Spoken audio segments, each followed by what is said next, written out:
আসসালামু আলাইকুম। প্রিয় দর্শক শ্রোতা ভাই ও বোনেরা, আমি সাইদ হাসান সবাইকে আমার আন্তরিক শুভেচ্ছা অভিনন্দন জানাই।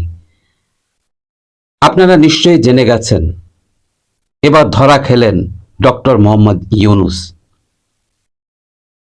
ডক্টর ইউনূস টিউলিপ সিদ্দিকের ব্রিটিশ বুদ্ধির জালে ধরা খেলেন।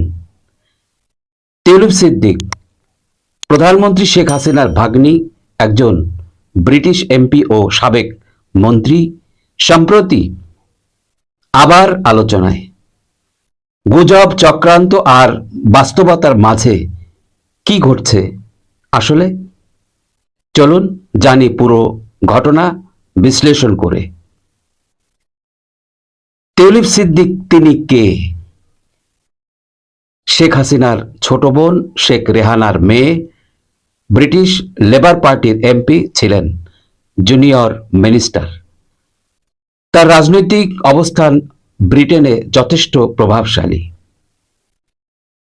গুজবের সূত্রপাত কিছু মৌলবাদী চক্র, বিএনপি, জামাতপন্থী ও কিছু স্বার্থন্বেষী মহল, তাকে নিয়ে ছড়ানো হয় মিথ্যা অভিযোগ।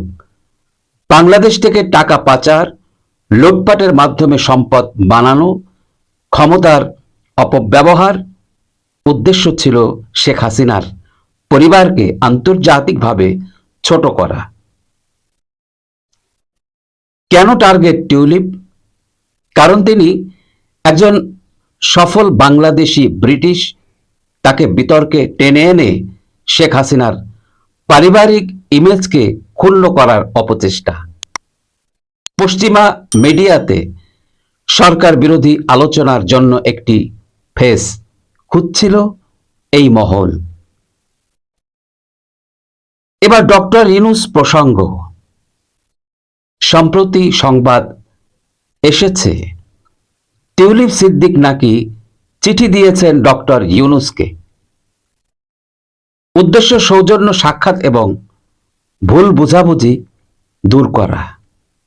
অনেকেই বলছে টিউলিপ হয়তো সরাসরি বলতে চাইছেন, আপনার অনুসারীরা আমাকে নিয়ে মিথ্যা প্রচার করছে, আপনি কি জানেন?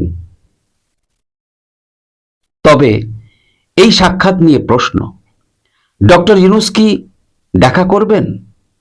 যদি না দেখা করেন তাহলে বুঝে নিতে হবে তিনি টিউলিপের যুক্তি বা সাহসী অবস্থানের কাছে ধরা পড়ে গেছেন। এই সাক্ষাৎ হতে পারে একটি বড় বার্তা। শেখ হাসিনার পরিবার কাউকে ছাড় দিচ্ছে না, কিন্তু আলোচনার সুযোগ রাখে। এই ঘটনায় স্পষ্ট বাংলাদেশের রাজনীতিতে আন্তর্জাতিক স্তরে অনেক গভীর খেলা চলছে। ডক্টর ইউনূস, যিনি একসময় নোবেল বিজয়ী হিসেবে গর্বের বিষয় ছিলেন, আজ যেন রাজনীতির দাবা খেলায় একটি চাল মাত্র। আর টিউলিপ সিদ্দিক, তিনি দেখিয়ে দিলেন যুক্তি, সাহস আর ব্রিটিশ রাজনৈতিক পরিপক্কতা দিয়ে ষড়যন্ত্রকারীদের জালে ফাঁদ পেতে দেয়া যায়। এখন প্রশ্ন, ডক্টর ইউনূস কি এই ফাঁদ থেকে বের হতে পারবেন? প্রিয় দর্শক, আপনাদের সুন্দর মতামত কমেন্টে জানান, ভিডিওটি শেয়ার করুন, আমাদের চ্যানেলটি সাবস্ক্রাইব করুন, লাইক, কমেন্ট, শেয়ার করে পাশে থাকার অনুরোধ জানিয়ে বিদায় নিচ্ছি। সবাই সুস্থ থাকবেন, ভালো থাকবেন। আল্লাহ হাফেজ। আসসালামু আলাইকুম।